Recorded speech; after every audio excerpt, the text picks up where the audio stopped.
Good evening. Good evening.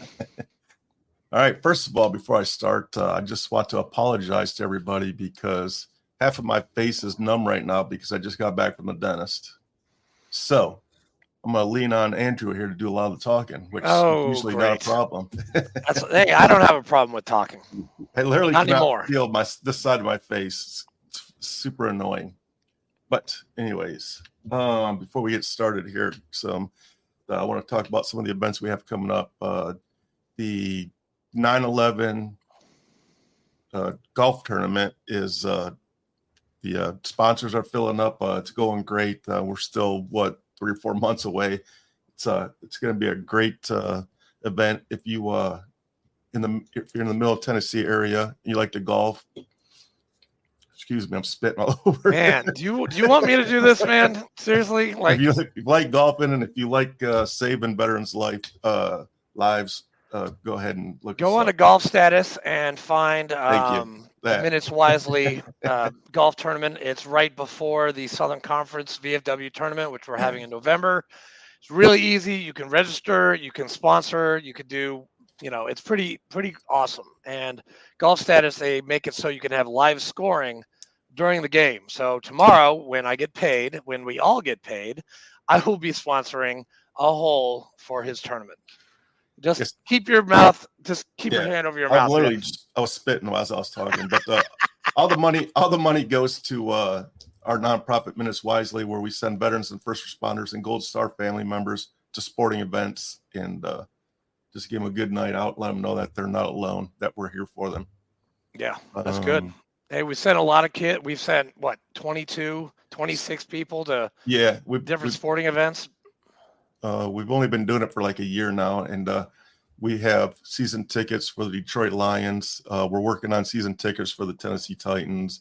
We have random tickets to Predators. I'm taking one of my Massachusetts buddies to Fenway, five seats behind home plate in September, so I can't wait for that. We sent a couple guys to the Chicago Cubs home opener last year, and we just partnered up with a fellow here in Middle Tennessee. He has a suite for the Predators. And the Zamboni is also wrapped in his logo. And he said next year when the season starts off again, he said it's going to be too hard for the playoffs, but we're going to be putting veterans on the Zamboni during the game. So that's going to be super dope. I better be the first one. You said it, man. You said it last week. You can I'm going to be the first one. Oh, wait, I'm going to sit on your lap. Yeah, sit on my lap, man. Hey, I played for 16 years. I got to ride another Zamboni before I die. Yep. We're definitely going to get you out there and some other people. And also he mentioned he also has tickets for the Nashville Sounds, which is minor league team here in Nashville. And he knows the organization very well. He spends a lot of money there. Also, he said he could get veterans out there throwing the first pitch. So if you want to throw the first pitch at a Sounds game, let me know. We'll hook you up. Brian Walker did that 2 years ago, our VFW department commander of Tennessee, and it was pretty cool when he did it. He was just at Talladega last week. That's behind awesome. The scenes. Do I have any announcements, Fleek? No, I do not, because our year is almost done in the VFW, and I will be the chaplain, adjutant, and the District 5 commander. I wish good luck to Elizabeth Sharp. She is the next commander to take over, so good luck. I hope, if you need anything, give me a call. If not, I'll still be there as adjutant and chaplain. Awesome. Now a word from our sponsor. And then we'll get on to Major Scott. 1 second. What is going on, guys? It's your man Charlie right here from Single Tree Barbecue. Did you know we are on a mission to build community through undeniable hospitality and the perfect plate of barbecue? Y'all come check us out, 2805 Old Fort Parkway, right here in Murfreesboro, Tennessee, Tuesday through Saturday from 11 to 8, Sundays from 11 to 4. Give us a call at 615-307-0120. You can check us out on all the social platforms at Single Tree BBQ. We look forward to seeing you. Thank you. Appreciate all the support. Thanks, Charlie. Charlie's also a veteran. He's veteran-owned business, man. You gotta love that. Amazing barbecue. Yeah. Without further ado, I want to introduce our guest, if that's okay, Fleek. Yeah, you're gonna do, like I said, you're gonna do most of the talking. We have with us today Major Scott Heusing. Amazing man. I've known him for years. He spoke at an IW, a Reverend Warrior Silky Hike in Nashville a couple years ago. He also is the author of Echo in Ramadi. This guy, he was doing shit in Ramadi before we even got there. He is an amazing man. He's given talks everywhere. And Scott, take it away, sir. Hey, well, thanks for having me on the show. It's good to be back with you, and good to meet you, Fleek. It's always good to, any friend of Andrew's is a friend of mine for sure. So do it, man. Right here, brother. Yeah, let's do it. So, we'll start out where you're from. Where you grew up, high school, why you joined the illustrious Marine Corps. Well, like many, I was not that great of a high school student. Actually, I was barely squeaked out of high school with a stellar 1.24 GPA. I don't think anybody's beaten that yet. I was, not because I was a dumb kid, just a lot of, trouble I got into, lack of supervision. I used to fight and drink underage. My first car was a motorcycle, and I'd run from the cops. I'd get caught from the cops. I was, fighting. And then my buddy gives me a call, and I pick up the phone, and he says, "You'll never guess what I did today." And this kid, it could have been anything. But he says he joins the Marines. He says, "You got to come meet these guys." So I go down, I don't know, it was probably that day. And I meet these recruiters, and there's 3 of them. And you know how some of the offices are painted in camouflage, and they're all wearing their medals and ribbons. And, man, they talk a pretty mad game. They're great salesmen, and everything they advertised, I thought to myself, as a guy that up until that point had led a very high risk lifestyle, I looked at these Marines and I thought, man, there is no bigger group of risk takers I've ever met in my life. And they delivered in folds. So I enlisted and went to boot camp, graduated, Desert Shield, Desert Storm. And then, I realized the value of a college education. I realized that was a part of leadership at any level. And so I stayed active with the reserves in college as a machine gunner. And then I was actually going to work with the U.S. Federal Marshal Service, but there was at the time some hiring freeze or government shenanigans going on. So this sergeant calls me up, and God bless the sergeants that make the Marine Corps go around. This recruiter called me and he says, "Hey, if you could come take a physical and a fitness test, we can get you to officer candidate school in January." And it was fate. I'd always wanted to go back in, and I wanted to continue to serve in some capacity. And, the rest is history. And you fast forward some 15 years later as a not so young captain. That's where my story picks up. And what I wrote about in Echo and Ramadi is my time as a commander of over 250 Marines, soldiers, and sailors as we fought during the surge strategy in the deadliest city in Iraq. And when I say it's the deadliest city, that's not hyperbole. It was the most dangerous place, and we lost more Marines and soldiers in that city during the wars in Iraq and Afghanistan than any other city. It was pretty much day on, stay on. We were in direct contact and firefights with the enemy every single day, 2-3 times a day, some of them lasting up to 5 hours. So it was pretty much the Super Bowl of being a grunt, and to be a commander of, so many brave men and women and interpreters that fought alongside of us. It was truly the pinnacle of my career. That's the best way I can describe it. See, guys, I'm not talking shit. Ramadi was fucking scary. All right. Listen to us. Okay. We've been there. It was horrible. I know not, I'm not talking to you, Fleek. I'm talking to our 580 cities that's seeing this podcast right now. Sorry. So continue.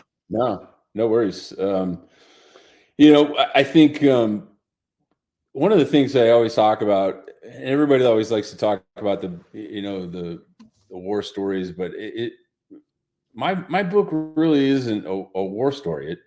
It's a book about people, and it's a book about leadership and team building and overcoming adversity. And it's this power of human connection that we share as veterans and those that served our country, and not even necessarily those that fought in combat or were in a combat zone. I could give two shits if you fought in a combat zone. If you served your country, that matters. If you were turning a wrench on a plane or kicking boxes on a ship, your service matters. And I crush people into fine powder every time they'll engage with me or something. They'll say, "Oh, sir, I was just this and I was just this." I'm like, no, you weren't just anything. You served. And that is a very elite group of the U.S. population, less than half of 1% of over 330 million people. So I look back at that time in Ramadi in 06, 07. And for those that don't remember, and it's hard to believe it's been 20 years. We're talking about the 20th year anniversary of the first Battle of Ramadi, which in essence was a 2-year fight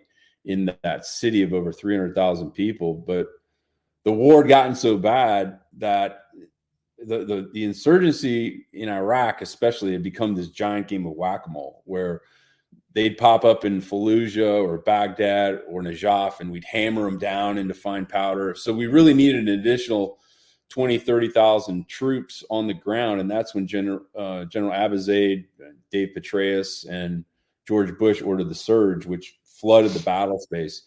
It just so happened that Ramadi was the place that they chose to stand and fight at the time. It was probably pure luck, if you want to call it luck, the amount of fighting that we saw. But I'll tell you this too, when I talk about service, it's these young men and women that, when I say young, I always try and remind people, and it's not lost on this audience, I'm sure, that the average age is 18, 19 years old. And that's the type of experience that you're dealing with. And I never really thought about it, because I was a 35-year-old captain with multiple combat tours, a lot of life experience, and all these superhuman acts that I was asking these young men to do every single day in and day out. They did it unhesitatingly. And I think back all of the trauma that they saw too. And it really took writing the book. And this isn't some catharsis of being a writer or an artist of any sort. It's the fact when I look back, I realized how young these men were, that most of them that did so many great things, they were playing high school football the year before. Some of the sergeants, these guys who'd been to Ramadi a year before, these salty sergeants, they're all of 22 years old. You look in comparison to some of the things we're seeing on, the social landscape, these universities, everybody gets bent out of shape. I especially love veterans that get bent out of shape when they see these protests. I tell you what, the people that serve our country are the best that there is. But I always remind people, you show me a great, protest going on in the news, I'll show you a great democracy in action. That's why we fight, is so everybody has the right. So it doesn't bother me what's going on. What bothers me is the lack of leadership at the university level, at the municipal level, all the way to the state and federal levels, to really lead and educate those on campus, to bring both voices together.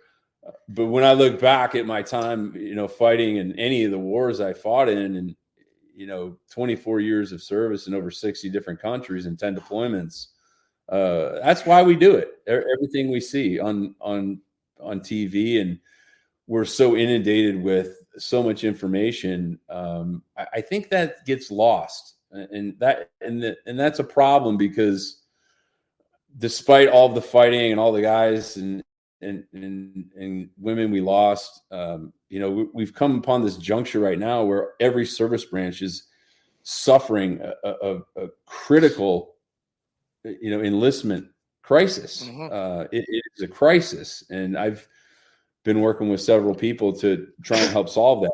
Not sit around some bar stool and no offense, but like a VFW or the American Legion just complaining about it like right. Some graybeard. I'm trying to really solve this problem, and we've made great inroads with the Marines and other service branches to try and really solve this recruiting crisis. But you're right. You're right. I mean, and you're not talking about our VFW because we're a lot of young people and we don't even have a place to sit and drink and have drinks. We just, we were founded 3 years ago and our average age is like 50 years old, 30 years, younger than the average VFW post. We are an outlier, and we actually have done over like 2,000 hours of community service this year. But no, I mean, I see your point. A lot of people, and a lot of people think that, like, they sit on these stools and drink and complain. And you know what? Get off your ass, go do something about it. Just like what you said, Scott. Yeah, I think, it's easy to proverbially bash younger generations, Gen Z and Gen Y, but there's greatness in every generation. I'm not a generationalist. Like, I think there's greatness in every generation. There were guys at the outset of Iraq and Afghanistan who were like, oh, the Marines aren't as tough as Vietnam vets. I'm like, nah, man, they're going to prove you wrong. And we did, for sure. I wasn't some, I didn't have a crystal ball in front of me, but I knew the Marines and how they rise to the occasion. I knew our process and our training was so great, and our history was going to be the thing that made the difference. And it did. But if you are one of those guys that sits around and just complains about the problem, I say, ask yourself this: what have you done lately in your community to go out and inspire? What are you doing? Are you volunteering at a local high school or a YMCA or reaching out to your local JROTC program and saying, hey, I'm a retired gunny, or I did 4 years, I got 2 combat tours. I'd love to talk to your kids someday about the value of military service and really inspire them and see what it's really like. Because I tell you, Andrew, I travel around the country and I talk to all the time, groups everywhere, 500 to 5,000 people sometimes in every different sector. And, it's become hyperbole to a degree where I say I sleep pretty safe at night, knowing that I was part of training this next generation of leadership in the military. But that's going to change if we continue to suffer the tragic numbers that we're losing of enlistees and officers in every single service branch. We're going to have a real problem on our hands. And this is a serious problem, especially when we've got China playing chicken with U.S. Navy warships in open waters. So many, issues with Iran. Iraq, is basically a puppet for Iran right now. Everything going on in the Middle East. But there's a lot going on where somebody's going to try and pick a fight. And I got news for people out there, just a reminder. We never want a fair fight.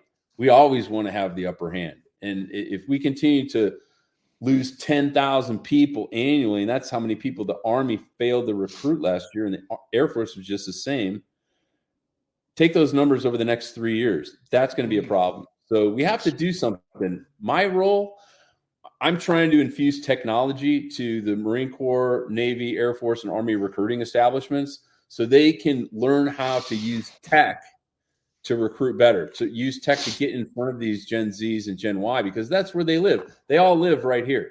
Everybody lives on their phone, including adults, but we're not recruitable. But the point being is, recruiters today, and you two old guys can get this, and anyone listen, you know how they're recruiting kids today? He called me old.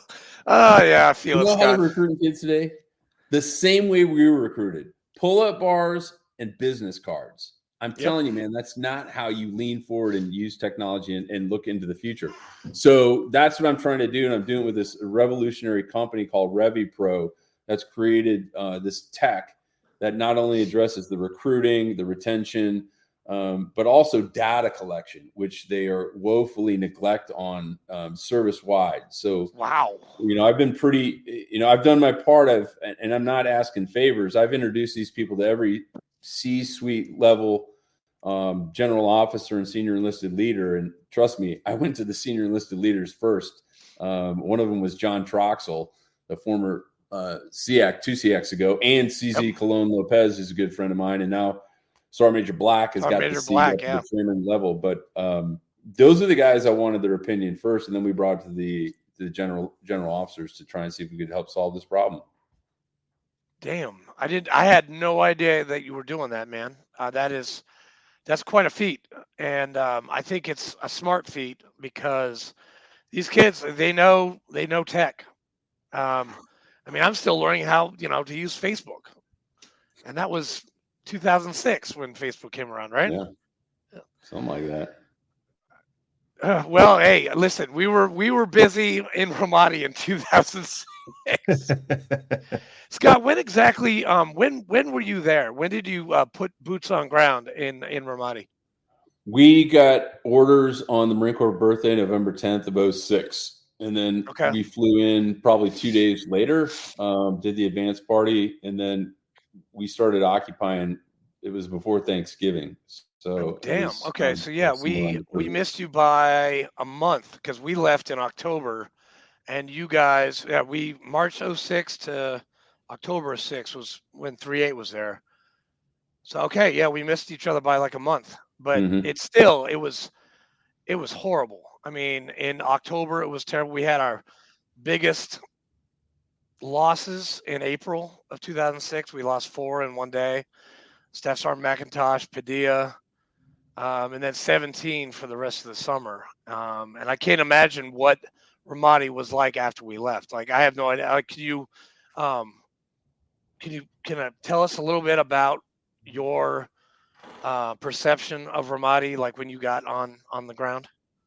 Well, you just described it. I mean, anything you can imagine. It was as if the stove was boiling over and it was just spilling into the burners. It was a mess. But we were lucky to be working for the Army. I worked initially for Task Force 177 Armor, 1st Brigade Combat Team. And then we got tossed around kind of as scab labor because we had so many people. I mean, I had at one point over 300 Marine soldiers, sailors, and airmen under my command at the company level.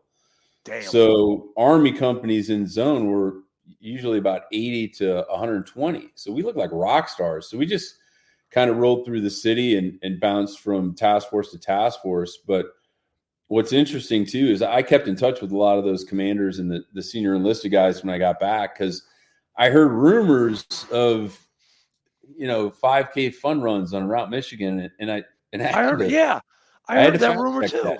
But I was pleased to hear that, not disappointed, because it really validated, I think, the combat actions of what was going on with everybody that was in that city. And you got to remember, Ramadi is a city of over 300,000 people, and they're not all there trying to fight you.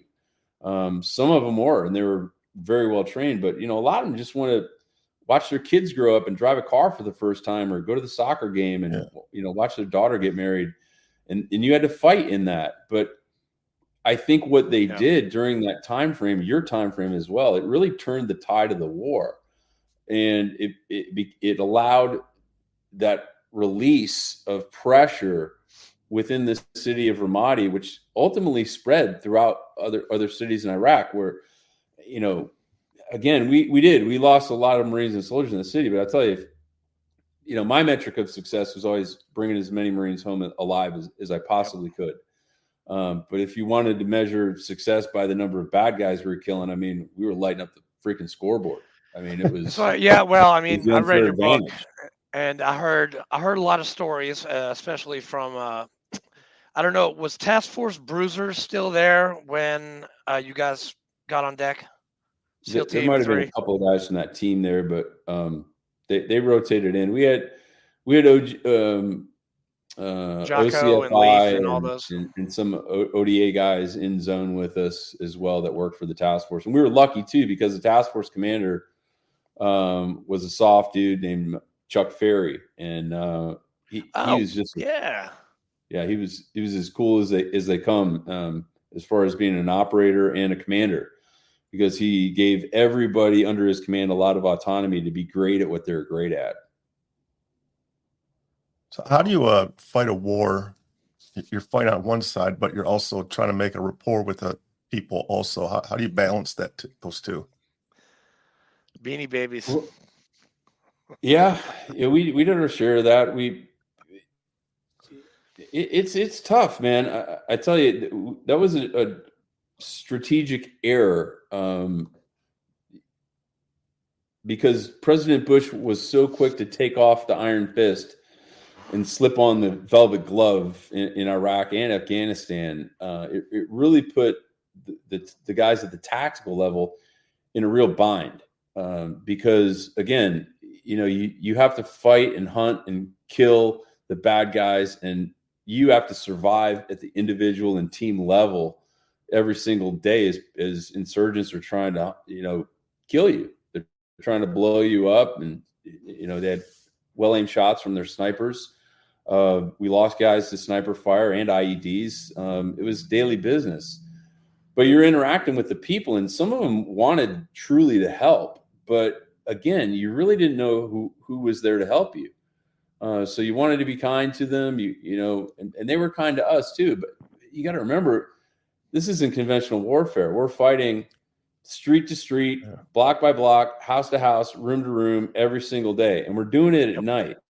So we're going into strangers' homes, scaring the living shit out of them every single night, kicking them out, hoping that they have family that lives close by, and we'd occupy their house. We couldn't live in the streets. So now you got a platoon or a half a platoon of Marines, about 20, 30 guys hold up in someone's house. You just kick them out. And so you build a resentment.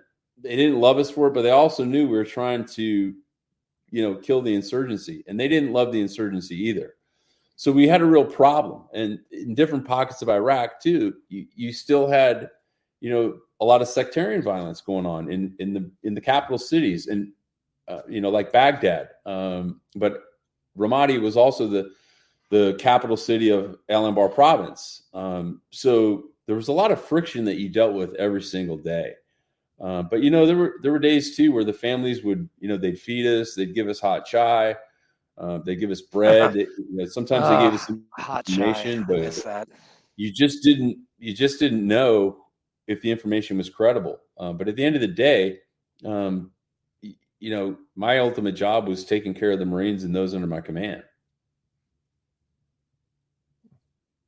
And you are one hell of a commander. I've heard not from you, but I've heard other stories from other Marines about you, Scott, and they say nothing but good things about you and people that you've served with, that you were in charge of, and they have some very, very good things to say to you. And I'm proud to know you as a friend and a fellow Marine and a veteran now. So I just, my hat's off to you, sir.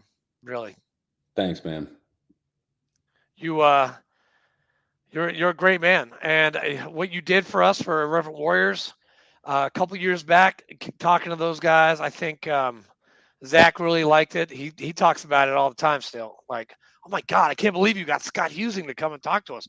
I was like, yeah, it's okay. Well, it's funny you mentioned that hike, because the founder of that whole lash up, Dan Meyer or Donnie O'Malley. Donnie Meyer. That's right. Oh, that's his real name. I just talked to Dan a couple of weeks ago, and let's shift gears, man, because I want to talk about this and some of the stuff we're doing now, because that's what we did. Like, what makes you great is what you're doing now. So I invited him and a couple other folks to come to this event in Vegas. So I went to the first MCon. Did you hear about this event? Yeah, Angelo Martinez, one of our other interviewees, he was there. Do you know Angelo? I don't know him, but I think we ran into each other at MCon in Vegas. And the founder of it's Army guy. His name's Waco Hoover. And here's what I loved about MCon. It wasn't this cliche veteran thing, man. And it was NRA convention, which is coming to Dallas next week. It wasn't SHOT Show. It wasn't overwhelming. It had this real authentic feel to it. And, he asked me to come out and speak. John Troxel spoke. Sebastian Younger came out and spoke. So we had these amazing panelists. Now, when I'm talking about guys getting on a stage, normally it's this formal thing and they fly you in and, they pay you and feed you and they want to make sure the setting's right. This was so cool. Like, there was about 100 chairs set up and everybody just kind of flowed in and out as they wanted to. And, I may have talked to I don't know, 40 or 50 people, if that, in the audience. I don't think people even knew who Sebastian Junger was, who wrote A Perfect Storm and Tribe and Freedom and War. I mean, he's one of my favorite writers. He's not a veteran, but there might have been 25, 30 people, sitting there. But we just kind of flowed. So there was this really cool vibe. They had vendors, people doing things that had started companies who were veterans for veterans. And that's what MCon is all about. So I told Waco just a few weeks ago, one of the things that I can do for him coming back in November of 24. So put that date on your calendars. It's November 10th, 2024 in Las Vegas. I said, we absolutely won. You guys make a note of this. We need a radio row. We need people setting up their podcast booths during the weekend. We need local media. We need radio personalities interviewing all of these cool cats and dogs, all the celebrities, all the Justin Melnicks from NCIS and Navy SEALs and, all the people that roll through MCon, and interview them and help share what Waco has started in hopes that it will continue to grow over the years. The second thing we're going to do is I'm sending out invitations for MCon 2024 to all of my friends who are best-selling authors. So we're also going to do a author signing. So on Friday or Saturday, we'll do like A through J and K through Z or whatever. But attendees will get to meet those who've written some of their favorite military books.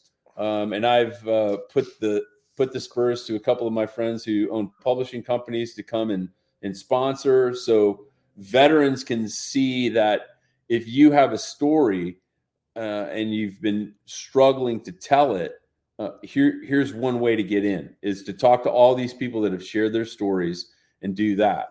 And it's just a super cool event. It's on my calendar. We're doing this. Just Google MCon, capital MCON 2024. The link's on there. It's got the dates. It's got the schedules. It'll ultimately have all the speakers that'll be talking. But it's a cool event. And I'm going to be there again, absolutely. And then I'm going to have people from my company that I started here in Texas last year called Solid Copy Media. And what we do, and Andrew, you may or may not even know this, I started a company here in Texas with a good friend of mine, Ben Sledge. Ben wrote Where Cowards Go Die. And he was in Ramadi with me. He actually worked for me. And I didn't know it until his book came out and he reached out to me. He goes, yes, sir. You actually wrote some commendations for my guys. I'm like, yeah, I don't remember that. I don't remember you, but there was a lot going on at that time. But we started Solid Copy Media, and we want to help veterans, first responders, and government officials share their story. So what I'd been doing as a side hustle, essentially, coaching people and just having them Venmo me some cash for my time, I formalized it, and we started this company, and I brought in not just Ben, but I said, hey, let's bring in a bunch of other veteran and best-selling authors and publishers, ghostwriters, PR gurus, radio personalities. So if people want to learn how to do it, how to share their story, and not just sit around a party and listen to people say, you should write a book. And then you're like, yeah, I'm going to write a book someday. Do it. And I tell you, we put together this amazing course and these a la carte modules to really share our experience so that people don't have to discover learning like I did. People are like, how'd you become a writer? I'm like, dude, well, I started this show off, man, 1.24 GPA. Okay. So everything for me was a Google search. How to become an author. How long is a book? How many chapters are in a book? How many words are in a chapter? How to find an agent. How to find a publishing house. How to get published. How to be great at marketing. How to sell a book. All of these things. So we have put together a team of people that for such a low cost, and we have to charge money. And here's why. I was talking to one of my clients who I'm coaching currently, and she's a civilian, by the way. I told her, I said, say, Stephanie, I don't do this for the money. I said, I don't need the money. I said, but when you charge people money, I said, then they take stock in what they're doing. They take ownership, because here's who I don't want to coach. I don't want to coach hobbyists. I want to coach professionals and people that really want to do it. So when you invest in yourself, then you have some skin in the game. Because I get hit up all the time, people sending me these PDFs like, hey, sir, would you read my book? I'm like, no, I will not read your book. I do not have 10 hours of my life to sift through a PDF, which might amount to a total pile of garbage, or it might be the greatest book out there. But if you're not following the right steps in this business, the entertainment business, the book publishing business, you're going to fail. So we brought all these cool cats together. And despite the education, what you really get through Solid Copy Media is access. I mean, how many people have access to, a dozen best-selling authors and former presidents of major publishing houses and ghostwriters? That's who I brought in. And it was a phone call. I said, you want to be a part of this? All right, send me your link. We'll share your bio. We'll share your book. But I want you to be able to give access to those who join our team. So it's been pretty cool. And we haven't even really officially launched it.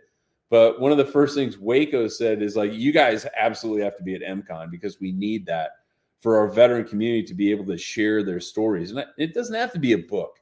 It could be any type of medium that helps you communicate something you've been through that you want to share with other people. And it doesn't have to be hanging on a bookshelf at Barnes & Noble or Amazon. There's so many ways to share your experiences. And as a guy that's a writer and an artist, like, I think that's important. And part of what we do as veterans to continue to serve is you got to share that a little bit, and I'm pretty happy that Ben kicked me in the ass to actually formalize it. And he created the website because that's what he does. And if you want to check it out, just go to solidcopymedia.com. It's really great what Ben's contributed and everybody else. And I'm proud to be a part of it. That Solid Copy. That's awesome. Damn. I had no idea that you were doing that. I mean, I know you were into a lot of stuff, and because the last time I saw you, I think I haven't been on Facebook in like about a month. I'm taking a little hiatus, but I remember seeing you. You were on a panel, and I know our friend Marjorie Eastman was also on that panel. Do you remember Marjorie, right? From North Carolina? She's actually on the list of people. It's probably sitting on my desk here that I'm going to invite to MCon because that panel we were on, that was with Carl Marlantis on C-SPAN when we did a program. But that was years ago. But we definitely want to have people like Marjorie there because here's a funny story about that. She's awesome, by the way. I love her. No, I know she's awesome. That's why I was the one that reached out to her. Greg Datis, who's a dear friend of mine, is a retired Army colonel and professor he was at Chapman, now he's at SDSU. So he puts this together. He's got Carl Marlantis, who's brilliant 20-pound brain, Navy Cross recipient, wrote Matterhorn, What It's Like to Go to War, Deep River, and his new book is out right now. I says, man, we got to get some balance on this panel. I said, we need female. I said, we need to represent the other 50% of the population. I said, so we need some badass chick that, can, speak and write. And then I was like, bing, Marjorie. So I called her up and the rest is history. And that was the first time we met in person, but we've been dear friends ever since. And she's full throttle, man. I love her. She's awesome. She was, I first met her when, I was doing the Mission Continues, and she was in charge of Nashville, and we did all these things. We went to Mission Barbecue, we did KIPP Elementary School, and she was like the coolest person. And her son, awesome. That kid's nuts. I love that kid. But yeah, and then she gave my wife, girlfriend back then, but my wife now, the book that she wrote, and it's a great book, just like yours. I mean, you guys know how to write, and it's awesome. Yeah, she's amazing. I love that too. Frontline you guys definitely have to light a fire under my ass too. It's like there's so many people that should be on your show, and I don't care if you reach 5 people or 5 million people. When you're tied into the VFW and whether you're a member or not, it doesn't matter. Like I was just talking to my buddy Scott Mann that wrote Pineapple Express and his new book, No One's Coming to Save You. He wrote Pineapple. Oh yeah. It's coming out. Nice. And I saw him. He just did a thing. He's going to be on Mike Rowe's show. And I was like, hey, dude, like I've always wanted to do Mike's show. I said, hook me up, do an intro to, go on Mike Rowe's show. And I said, hey, do you want to be on these podcasts? So like, this is our little nepotistic world of podcasters and people, storytellers, like not even storytellers, like storytellers. Like there's all these little pockets, man, that you can really make an impact in it. Like it doesn't matter how big it is. I love like just reaching out to every single group, and it's not even veterans. Like I love getting in front of groups that are so far outside of the military that really need to know what these young men and women do and have done to serve their country. I mean, one of the stories I always tell is, 5 years ago, I spoke at the International Convention of Crematoriums and Funeral Homes Association. And people always kind of, look at me that look and like, what's this, door kicking badass Marine turned best-selling author speaking to a bunch of funeral home geeks? I'm like, why wouldn't I? Why wouldn't I want to talk to a group of industry professionals that go to work every day and they deal with people coming through the front door of their business on the worst day of their life, dumping all this trauma and baggage, and they got to compartmentalize it and still be successful in life? I'm like, I absolutely want to talk to them. So we talked, and it was cool because this last year in May, I was up on that stage with their Veterans Council, and I got to share that story with them. And it was awesome for me. I don't care if they enjoyed the story. Like, I just love sharing that every single time I tell that story, my connection to so many different groups, they're a really big part of that. So all these different pockets of people we influence through every different medium is so cool. I just thought of a person that I have to hook you up with. Mitch Fuller. He's legislative guy, VFW. His wife is the secretary for Irreverent Warriors, Ellen Sharp. Danielle's met her, I think, in Fort Lauderdale the last time we were down there doing a hike together.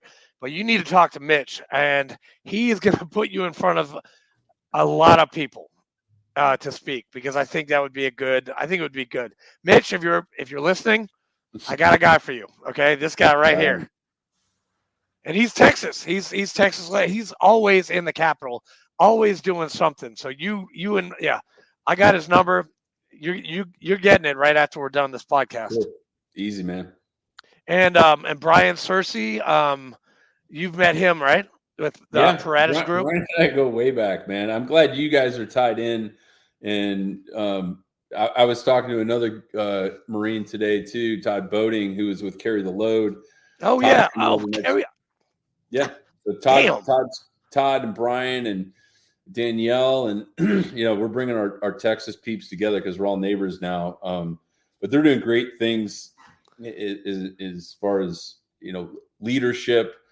Brian's situational awareness with the Paratus group. Preparing. I know you have talked with him, and he's been a guest. But I signed up for Paratus group like that day. Like, I'm paying $7.99 a month to get this great training. Which, by the way, I love Brian because everyone needs to have this training. But you and I and Fleek, we got this training, but it's really in depth. Like I do it like for at least an hour every single day since I've gotten it. It's awesome. Yeah, he's such an unassuming guy, and but most people, like, when you peel the skin back, former wing commander in the Air Force, retired colonel. I mean, the guy is all business, and he's just a great human being. I mean, yes, he and his wife Heather they're some of our best friends, and they're probably part of the reason why we moved to Texas, because we love these guys so much. Well, please tell the Cersei's I say hello, and Fleek too. Yeah. Tell me we don't want him back on the show, because I want to talk to him about his military experience. Yeah, we we went more Paratus group. Yeah. And we kind of missed out on his military service. So yeah. And we might have to do a part 2 with you too, Scott, because we talked a little bit about Ramadi, but you've been to Desert Storm. What other deployments did you go to? You did 10, right? Yeah, 10. Yeah. 10. Yeah. I mean, I was, Iraq, Afghanistan, Desert Storm, Horn of Africa. I've, been to Okinawa. I've been to Africa. I was lucky, I just got on the bus, man. But God, I haven't heard that in a long time. I think I was very fortunate too, because I was always I have over 8 years of command time in a 24-year career. That's a lot, because it wasn't through any luck or I don't know, selection, or maybe it was luck, who knows, but I didn't ever do recruiting duty. I kind of bypassed the whole Pentagon tour. So I was always in an operational unit where I was in command of Marines and sailors. And, I'm not saying that being on recruiting duty is a bad thing. That's a tough job, especially now, like we were talking about earlier. But every job you do in the military broadens you. But I find myself very, very lucky to have been in command. Yeah, because it seems like you were always in a forward unit. Yeah. Which, speaking of that, in your travels, did you ever meet a Lieutenant Colonel Matthew G. Sinclair? The name sounds familiar, but I don't think. Okay, he was my battalion commander. He got out as a colonel last year. I was just wondering if he's a really good friend of mine. You're East Coast guy, though. Yeah, you're a Hollywood Marine. Yeah, there's a great divide, and there is a huge divide. Yes. Yeah. Hey, Fleek, who is that Sergeant Major that we talked to? You might know him, Sergeant Major. Bald head. He was drinking a beer while we were doing. That really narrows it down. Yeah. Sergeant Major. Was he on our show? Yeah, he was on our show. It was like 3 hours behind. He was like drinking beer in the middle of the day. It was awesome guy. Awesome guy. His finger got blown off like in the first push, and then another sergeant major told. That was a black dude. No, he was like Hispanic or Laotian or Samoan or something like that. Yeah, I could see his face. He was funny as hell. Yeah, he was funny. Yeah, he was a West Coast Marine. He loved it. Damn, what the hell? His kid was in the background out the window, like doing karate or some shit, doing some. Yeah, it'll come to me in 10 minutes. But he was a great sergeant major. He's actually still in right now. But you definitely, he probably did Nazaria. He was way back then, so like 2002. So you were in. I mean, you're. How long were you in from when to when? Well, I enlisted in April of '89, and then I retired in December of 2013. Damn. Damn. And a Mustang. Hey, Fleek, this is a real Mustang. Okay, this is what a Mustang looks like. This guy right here. It's hard to believe 10 years, man. It went by pretty fast. 10 years I've been retired. But. Well, it's funny. Next month, June 21st, 2004, 20 years ago, I stepped on those yellow footprints. How many years ago? It's 20 years ago. Yes, I'm a boot. Yeah. Yes, I know. So I understand. April 24th, 6 days ago, was 35 years for me. Shut up. Damn. What battalion were you? 2nd Battalion. So was I.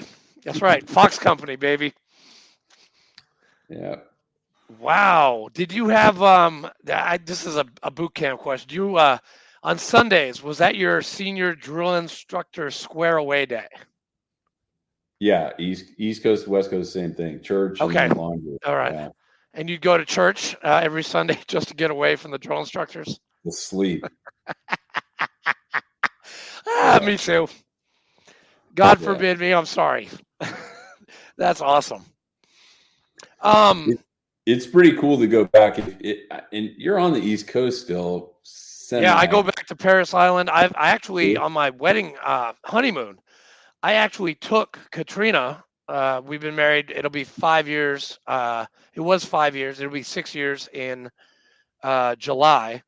But I actually took her to Paris Island, watch a graduation, because Lieutenant Colonel or Colonel Sinclair was at he was at Building 1, whatever the officers were, running the whole place at Paris Island. And she hates Paris Island. She never wants to go back ever again. I love it. I love going back. I get pumped up. Like I get called sir, and like good morning, good afternoon, good evening. Like, yeah, it pumps me up. He I'm only sorry. gets his respect when he's. I give my respect. Hey, by the way, his name's Earl Bud. Sergeant Major Bud. That's right, Sergeant Major Bud. Do you remember that name at all, Scott? I do not. No. Okay. Shot in the dark. Had to. Sorry. He looked pretty menacing. So he looks kind of like you. You're both menacing and hard chargers and what do we call you guys? Salt dogs. That's what you are. You're a salt dog. I think you're the only person that's ever called me menacing, Andrew. most people look at me now and they see me with the beard and the long, thick hair, and they're like, "Man, you're so laid back." Like I don't see, you don't strike me as the guy that was, in the infantry. And I said, "Well," I said, "you don't have to be that same way your whole life." And I think honestly, I think I operate a little differently than some people. The Marine Corps is a big part of my life, but it never really defined me as a person. I'm very grateful for all the discipline and friendships and relationships that I got out of the 24 years I spent the better part of my adult life in the Marines and in the military. But it never really defined me as a person. I think that's also really the beauty of the Marine Corps and the military in general is I realized this through a lot of great leaders that influenced me, that part of our success as an organization, part of my success as a commander at every level, was these young men and women, not because they were the most lethal killers on the battlefield because they shot their rifles straighter than anybody else and they can run fast and they're sharp talkers, but what makes the military great, and especially the Marines, is that they're artisans and electricians and mechanics and musicians and poets, and sometimes they're writers. It's this understanding of so many different talents within an organization. And if you leverage those talents in the Marine Corps or any organization, I think those are probably the most successful organizations. And that's really what I remind people of in the private sector, of how to be a great leader is to really understand your people, because at the end of the day, the Marine Corps or any organization, it's a people business. And they're absolutely your most valuable asset anywhere. Flake, that is going, hit that quote, that whole one. You better have written it down because that's going in the book. I don't have to write it down. It's recorded. Okay, good to go. Sorry, Scott. What he's talking about is I wrote a cookbook. One of my favorite things to do is cooking. So I took my two favorite things on the planet, cooking and talking to veterans, and I wrote a cookbook. And inside the cookbook, there's recipes, and next to a recipe, there'll be inspirational quote, either inspirational quote or a tiny snippet of a war story. And it was super emotional putting this together, and people loved the concept, and so it was pretty awesome. So that's what he's talking about. You have to tell us what your favorite food is so we can put that in the next cookbook. Oh, I'm a bit of a culinary guru myself, so I'm not going to. I mean, nice. I can share my favorite food. If I had to live, okay, this is a great podcast question. Like no, I was just okay. So last week, or it was a couple of weeks ago, I was down in Austin in studio with Mike Ritland on Mic Drop, and he's great because he does like, what's your daily routine in the morning? What do you eat for fiber? What do you how long do you sit on the toilet? Like he builds it up, and then they get into more esoteric questions. But here's a good question: if you could only sustain yourself off one meal or food group the rest of your life, what would it be? Mine would be chips and salsa. Oh, that's a good one. That's a good one. That's not really a meal though. Chili mac for me. Yeah, but I never get tired of chips and salsa. I could eat it. I never get tired of that either. Dude, hey, Fleek, we'll do the chips. We'll make them like from scratch, and then we'll make the salsa, and we'll put like extra cayenne pepper because Major Scott Heusing is extra spicy. Hey, so do you have any recipes that you would share for the next cookbook? Oh yeah, definitely. I got some killers. Now, I grew up, people often ask me, again, there's a lot of layers. I love to cook. but I was a latchkey child growing up. Like, parents are divorced at a young age. So I started off with the standard fare of Kraft macaroni and cheese and hot dogs, diced up, sometimes at an angle. My brother loved that. So, it grew from there. But now, I love looking at new recipes, and Instagram is such a mind blower because I see stuff on there. I'm like, I got to make that. So I send it to Danielle. She sends me stuff. So we're always creating stuff in the kitchen. The same way. And, but yeah, I've got some recipes that I learned and stole and modified from my days working in the food service industry in college. And, it's funny, it's great that you wrote this cookbook because food is such a unifying thing. And I'm working on a series of children's books right now with some celebrity chefs because food is a big part of it. And so it's, tying kids and parents and cooking. And like, we've put this together, and it's this nine books in the series with these cool characters. And one of the Marines who did the illustrations was in my battalion. He's a phenomenal cartoonist, and we're getting ready to pitch this thing right now. And I love it that you put a cookbook together. So count me in for a recipe. Yeah. I'll shoot you an email. If Gordon Ramsay, I hope you got Gordon Ramsay for your book. I really do. I love that. Well, right now, Chef Andrew Gruelle is one. Nice. Chef Robert Irvine is one. Hey, Chef he's Alex SAS, Boris. man. I met that guy. He saved a restaurant in Nashville, and I swear his arms were like as big as my head. I was like, he's a great human too. Oh, he's super nice, but I was like at the position of attention, looking up, and I was like, "Oh, please don't kill me, man!" Nicest guy ever, Chef Irvine, and a great love you, Chef. supporter of veterans. The Robert Irvine Foundation. Yep, I just got an email from them. People always ask me, like, if they're wanting to give money to veteran nonprofits. Absolutely, the Robert Irvine Foundation is one of them. Semper Fi Fund, America's Fund, great nonprofits. Big Fish Foundation, Brian Chantosh, another great one. There's a lot of them out there, but like anything, people always want to get information and make sure they know where their money's going. They're doing the right thing, yeah. Yeah, right on. We're closing off on the top of the hour, and we always ask our guests this question, Scott. So it's called our saved rounds. You've heard that many times. You've probably said that a million times to all your troopers.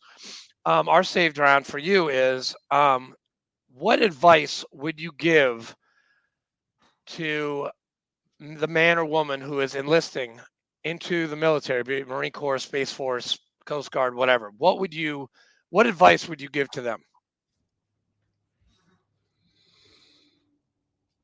My advice to anyone who recently joined the military would be to do your best every single day and understand that the impact that you are making may not be seen ever, but you need to understand that you will make an impact. So do your duty every single day and understand that whether you see it or not, you're making an impact. For most of us, we do get some feedback, but we don't serve to seek that out. We don't want gratitude. We don't want thanks. We don't want recognition for our efforts or our leadership. But I'm telling you, it may take 5, 10, 50 years, and you may never see that. But I'm telling you, at some point in your life, there'll be someone that comes back to you that said, "Hey, you remember that time?" And it is a very gratifying thing. It's a human thing because we're human beings, and you receive that back knowing that you did your best every single day and that you did more than most were willing to do or capable of doing in America. That's something to be very proud of. That was beautiful. Yes. He hit the nail on the head right there. That was awesome. But Scott, thank you. Fleek, do you have any questions before we?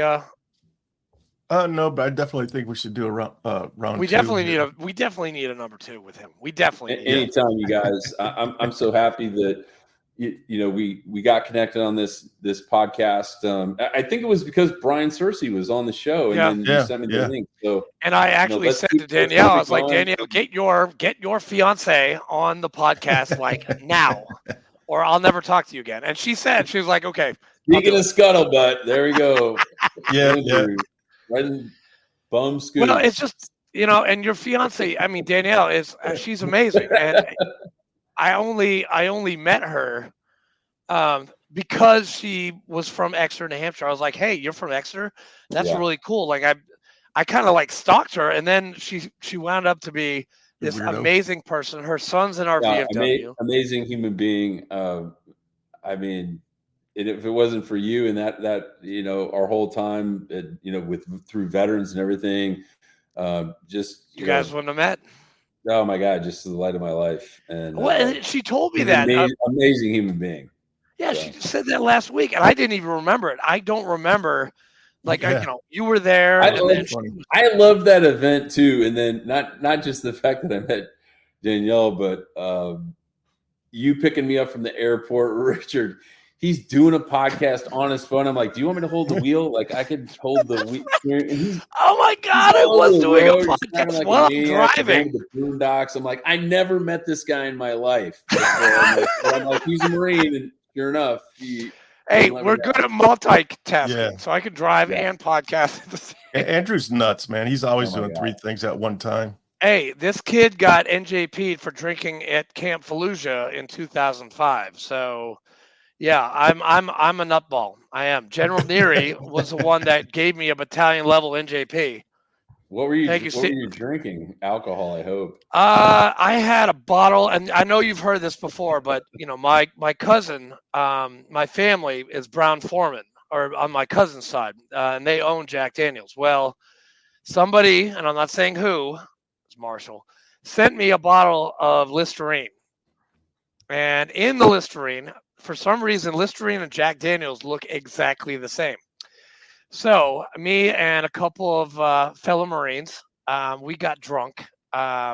We had our weekend off from all our patrols and whatever in Fallujah, Karma. So we went back to Camp Fallujah. We opened up the bottle. We kept on drinking. And then the funniest thing, we weren't drunk.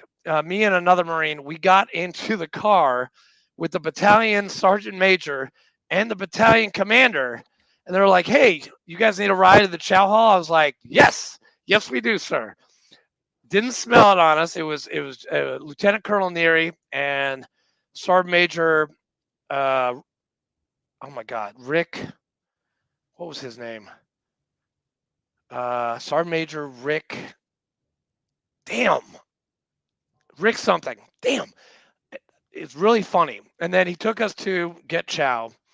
And then we went off to where the Pogues were, because the Pogues had more alcohol than God. And so my guy, he left. I stayed and got hammered. They found me lying on a Jersey barrier like this with my M16 in between my legs in front of the MWR. And I came to, and I see these 2 gold oak leaves. And I looked up, and I was in my head, I was like, holy shit, I'm fucking dead. You're telling a story to a Marine commander. Yeah, because he'd probably find it very funny. Everyone else did. It's not funny. Because of me. You can say to shock me. Because exactly. He's probably NJ'd people for less than that. But I woke up and I said I was dehydrated. That was the first thing that came out of my mouth.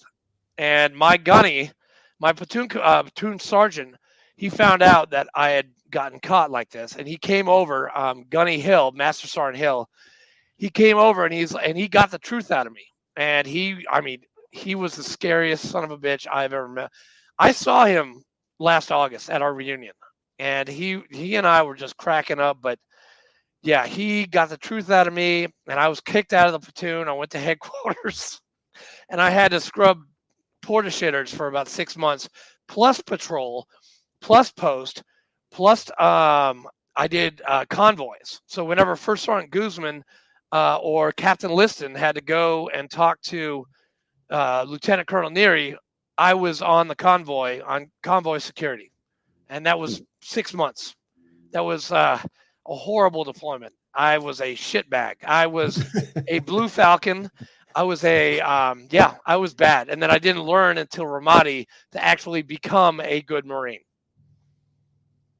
Lost weight, started doing like 30 pull-ups. I was like 182 pounds. I got my Purple Heart. I was a lean, mean fighting machine. And the first deployment, I was like feet to the fire, like I'd never been shot at, never been blown up, and I was like, what the hell did I just do? And I should have died in Karma, and I didn't. I had a good squad leader that saved my life, and he taught me how to be a better Marine. So, and he passed away actually last year. He was only 42. He passed away from a heart attack. Wow, 42. God rest his soul. We were at his funeral. There were more 3-8 Marines at his funeral than there were family members. So, as you said, we are a people. We love each other. We stick up for each other. We'll do anything for each other. And I know, Scott, you'll do anything for a Marine. I'll do anything for a Marine. Fleek will do anything for a Marine and for a Navy guy and for Space Force and Coast Guard. And that's what. Coast Guard. Well, maybe not the Coast Guard. I don't know. Maybe. Damn puddle pirates.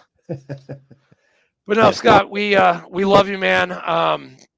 Thank you so much for being with us, and we love you. Appreciate you, man. Thank you very much. Yeah, and stick around for us. Yes, definitely. It's our pleasure. It's quite an honor. Just stick around for a second after we hit end record. Thanks everybody listening. Peace out. See you next Sunday. See you guys.